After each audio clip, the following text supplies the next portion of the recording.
Pemirsa, ketimpangan antara Badung Utara dan Selatan di sektor ekonomi terlihat jelas. Karena itu, pemerintah Kabupaten Badung terus berupaya menggeliatkan perekonomian di wilayah Badung Utara dengan memberikan kemudahan bagi petani OVOP atau One Village, One Product seperti yang ada di Desa Plage.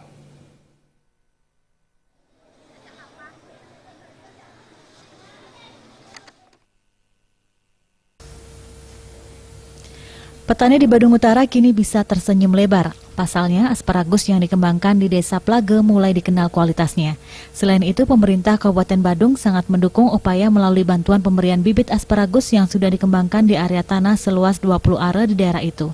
Untuk budidaya sayur asparagus yang dikembangkan di Desa Plage atas kerjasama pemerintah Indonesia dan Taiwan, menurut Bupati Badung Nyoman Giri Praste, mendukung program OVOP asparagus yang memiliki nilai ekonomi tinggi untuk meminimalkan kesenjangan pembangunan Badung Utara dan Badung Selatan.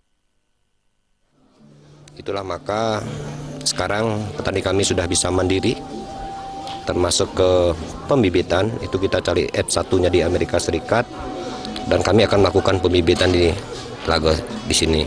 Dan itu pure kita akan bantu. Setelah nanti pembibitan itu oleh kita sendiri, dan kami akan berikan secara gratis kepada masyarakat untuk menambah daripada kapasitas produksi kami. Itulah peran kami untuk bagaimana memberikan garansi kepada petani, khususnya adalah petani OVOP. Ketika ke depan itu nanti kami akan tetap berikan garansi dengan aplikasi bahwa masyarakat petani dengan bayar langsung dia bisa transaksi. Kalau di bawah harga pasar memang kami akan subsidi. Di atas harga pasar kami akan berikan dan kami akan biarkan masyarakat petani kami yang menikmati keuntungan itu. Sehingga tidak ada rasa khawatir masyarakat petani untuk mengembangkan pertanian ke depan ini, khususnya di wilayah Badung Utara. Dukungan juga diwujudkan dengan menyiapkan bantuan peralatan, permodalan dan pelatihan seperti mobil box pendingin atau cool storage, air, listrik untuk meningkatkan pemasaran sayuran itu ke hotel, restoran dan supermarket yang ada di kawasan objek wisata Kuta.